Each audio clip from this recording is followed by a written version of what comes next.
各位好，这一支影片主要在测试与说明画水彩的时候，不同材质的纸会有什么不同的特性。内容有简述纯棉纸、含棉纸、木浆纸的特征，以及这3种纸实际作画的效果。那我们以下就开始。画水彩很主要的重点之一是控水。了解你选用的纸能不能吸收你所使用的水量，以及配搭上你的上色技法，这一点很重要，因为这关乎于使用的过程中你的流畅度以及最后呈现的效果是否满意。但是这么多不同的厂牌系列，有这么多不同的纸，到底哪一种是适合你呢？这就需要了解纸的材质。以下我们会先测试3大种类的纸，有纯棉、含棉，也就是棉与其他材料的结合，还有木浆纸。虽然这是测试，但是没有办法像科学实验一般精准，只能尽量让水和颜料相似，并且先不考虑颜料的成分啊、环境湿度之类的其他因素。这支影片会使用的纸是康颂新枫叶100% 纯棉纸190P， 以下简称纯棉纸。康颂含棉60% 水彩纸300P， 可以看到它的名称，以下简称含棉纸。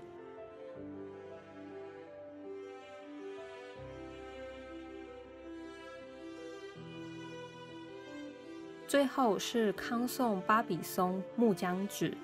240P， 排列的方式都会固定从左到右，有纯棉纸、含棉纸、木浆纸这个顺序。刚刚说的单位 P 是纸的重量，但与纸的厚度也有关系，可以说越重的纸越厚。我接下来基本上都会说厚度，是因为比较浅显易懂，但大家要记得正确来说是重量。单位 P 是依照大多数美术店、文具店纸架上写的单位，但到底是代表磅还是克等等的细节，之后有机会再介绍。不同厚度是因为我想要统一厂牌的纸，这样品质比较平均，但不同材质的纸找不到一样的磅数。而厚度也会和纸的吸水量、坚固程度有关系，是否容易遇水就不平，是否容易被笔刷刷破等等。所以再提醒一下，这支影片是快速带你看过纸的特性，不是精准实验。接着我们来看一下不同纸对水和颜料有什么反应。3种纸都会从颜料的浓到淡，也可以说是水分少到水分多的这样子顺序测试。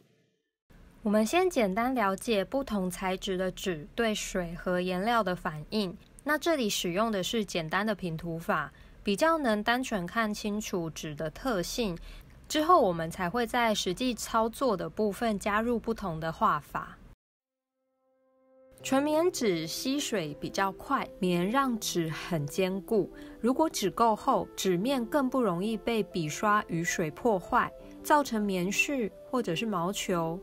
棉本身中性无酸，不会让纸因着时间发黄。吸水的状况不太会因为水涂的比较多而变成透明。颜料晕开的效果跟2个颜色衔接的地方也很柔和。叠颜料或者用厚一点颜料的时候，会感觉到它比较好吸收这些颜料，可能也因此不太好擦。这个是颜料干掉之后擦的结果。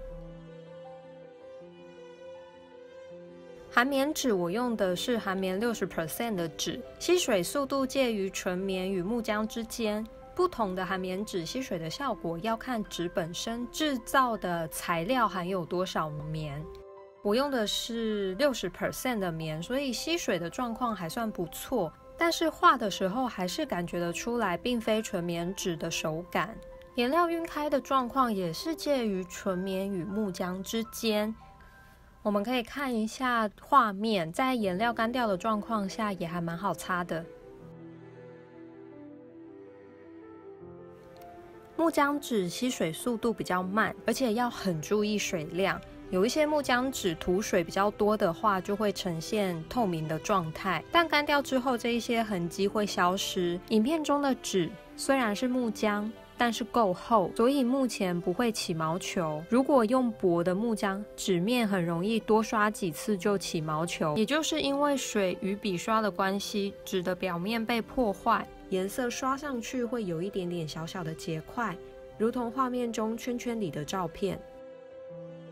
还要注意的一点是，木浆本身有酸性，会让纸变黄，所以有一些厂牌会透过加工的方式去除酸，但有一些不会，所以要特别注意标示。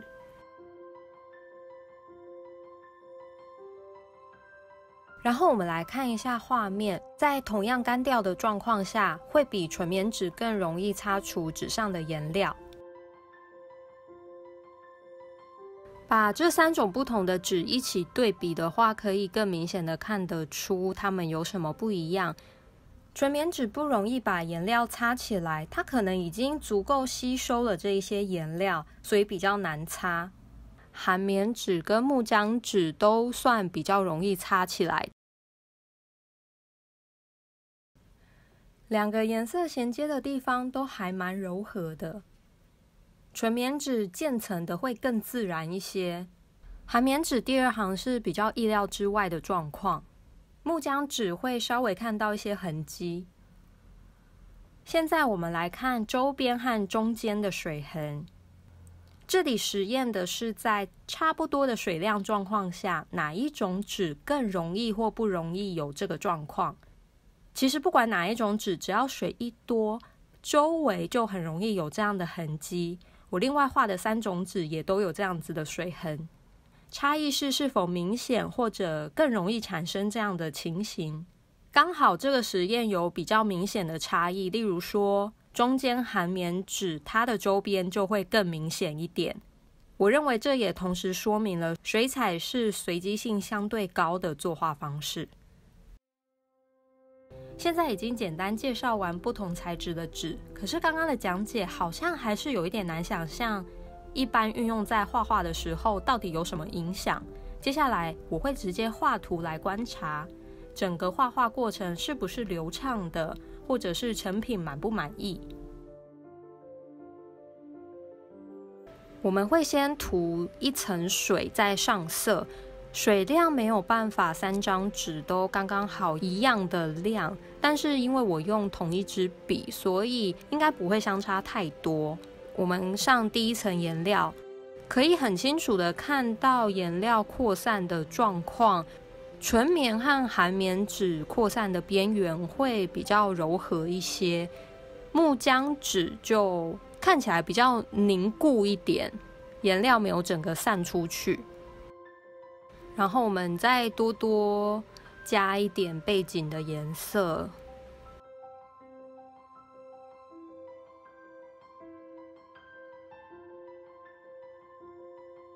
可以看一下它不同颜色融合的状况。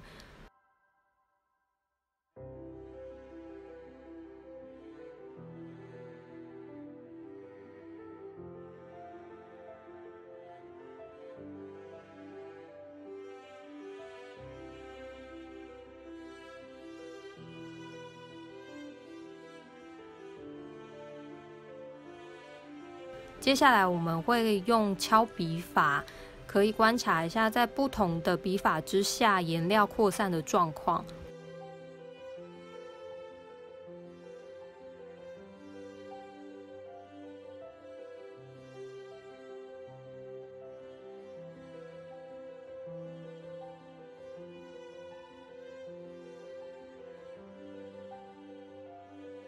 我们稍微暂停看一下。纯棉纸敲笔的时候散落的颜料比较少，所以我把它圈出来。目前看起来，这3张纸在敲笔法的过程中没有感觉到太大的差异。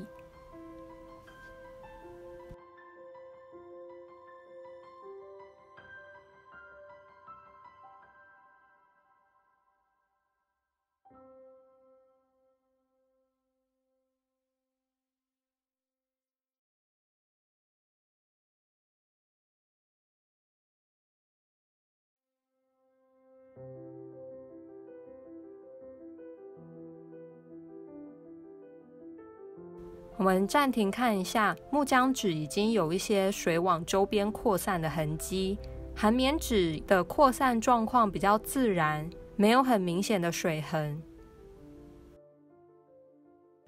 喷水器有时候是为了加湿纸张，或者让颜料的边缘不要太锐利，有时候是为了制造不同的纹路。这里我是为了测试在作画过程中会不会有纸已经难以控制水分与颜料，可能需要等干，可能已经起毛球，不能再继续画了。但目前除了刚刚水痕的问题之外，都没有其他的状况。画花的技法是一层一层的细画，这几朵花本身的颜色是白色又带一点粉红，再加上光影，我会觉得有一些复杂，所以我想要慢慢的刻画，先画出体积，再上花本身不规则随机的粉红色，然后慢慢细节刻画。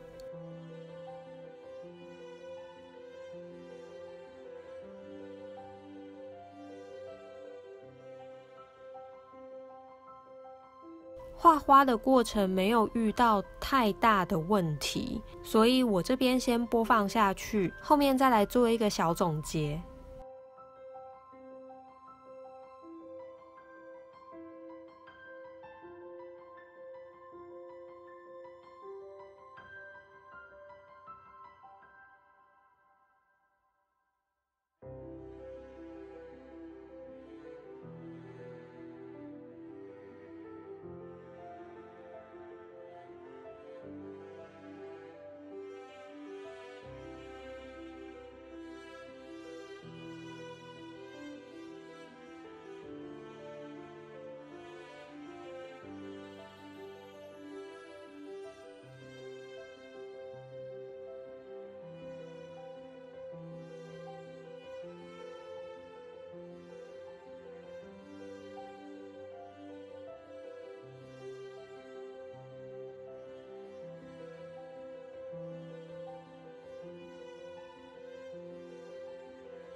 同样是花，但有一些地方可能只涂一两层颜料，有一些地方会堆叠比较多或比较浓的颜料。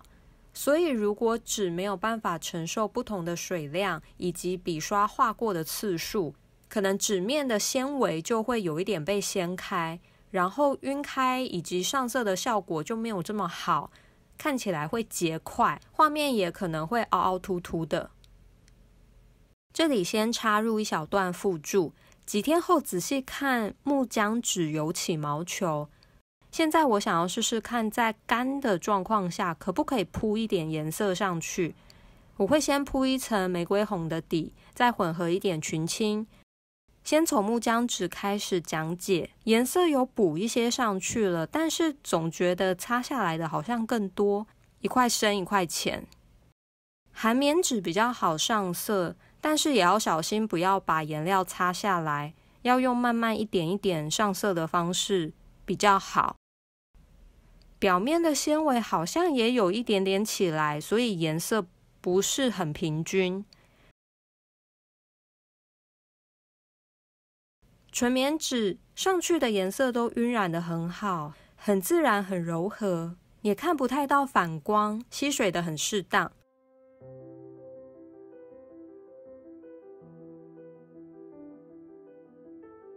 我们继续把背景压下去，突出花朵的颜色。这里我会刻意加深，然后混多一点的颜料。我们可以看多颜料少水的时候，纸会如何吸收这一些颜料。那木浆纸可能因为吸水比较慢，所以颜料比较容易被刮掉，但小心一点，或者是等干一点的时候，这种状况会比较降低。圈圈中看到比较白的部分，就是颜料被刷走了。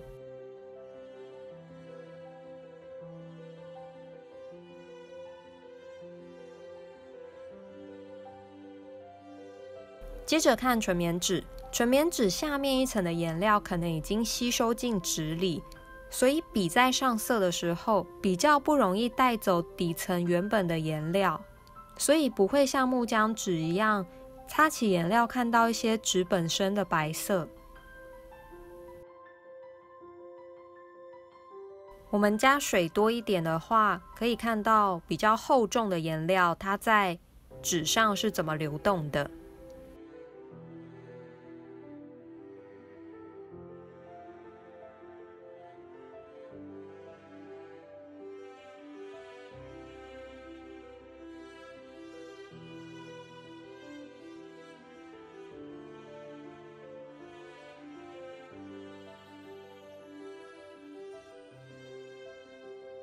木浆纸容易把颜料刷起来，透出白色的底。不过这里还有另外一个因素是，底层的颜料我可能还没有让它再干一点，就刷新的颜料上去，所以也才更容易露出白底。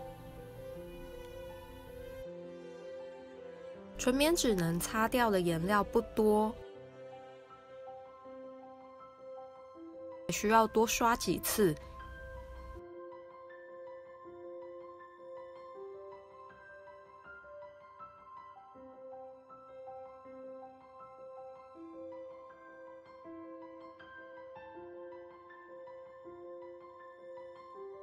非纯棉纸，也就是含棉纸与木浆纸，都比较容易把颜料擦起来。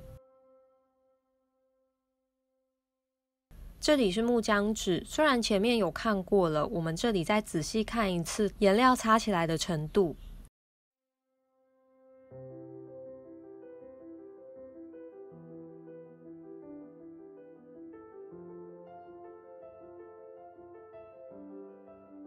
我们再上一层清水，画刚刚没有画到但是已经干的地方，也可以看一下这3种纸能不能够承受重复上水、重复上颜料的情形。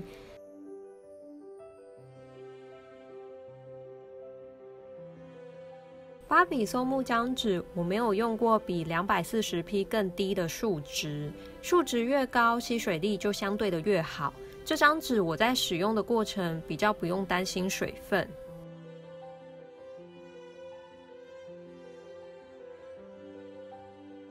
因为画图已经开始收尾了，我这边也说一下我的结论。影像记录主要是帮助大家节省时间，快速的对比过纯棉纸、含棉纸、木浆纸到底看起来是什么效果，可是自己使用的顺不顺手，呈现效果喜不喜欢，真的还是要试过才会知道。甚至是同一种材质的纸，不同厂牌、不同的制法与纹路，都还是要试试看才知道喜不喜欢。我挑选绘图用具时有2个重点，第一个是客观条件，第二个是自己的状况。客观条件的话，例如纯棉纸，它因为材质的关系，就是吸水比较快，吸水比较多；而木浆纸则是吸水慢，但是就相对便宜。了解纸的特性之后，再挑选适合自己使用状况的纸，也就是你到底要做什么样的用途，是做能收藏很久的作品呢，还是草稿或练习，或是为了做一些纸的纹路与水彩配合出的材质感，再用电子档保存下来做素材等等等等，各种不同的可能性。别人不适合的材料很适合我的技法，别人适合的材料我却没有觉得特别适合。那么回到我的建议，如果是我，第一顺位是买纯棉纸，因为水是水彩中很重要的元素之一，能够相对自由的使用水，才不会边画边分心，而且在体验的过程与最后呈现的效果都是能让我开心的。可是问题是纯棉纸就是比木浆纸贵，如果是新手的话，那要使用纯棉纸吗？会不会很浪费？我自己有想过这个问题，但是就像刚刚说的，自由是一个重点。这个材料不管是纸、是笔、是颜料，如果你用起来绑手绑脚，没有办法好好的完成一幅作品，或者是连练习都有一些困难，没有办法练习到一些技法的话，我会觉得很可惜，因为会限制了你的发挥，也有可能失去画图过程的快乐。这也不是说木浆纸不好，或者是木浆纸一点可取之处都没有，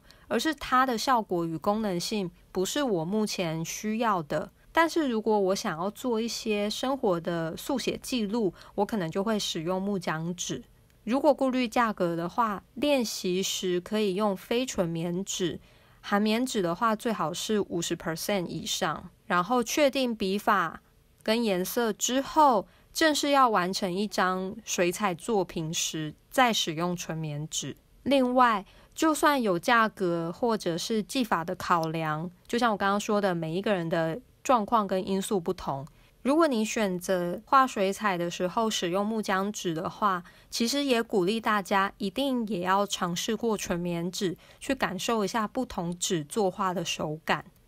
我会整理一下3种纸特性的表格，希望大家有用。那也感谢大家看到这里，我们下次有机会再见吧。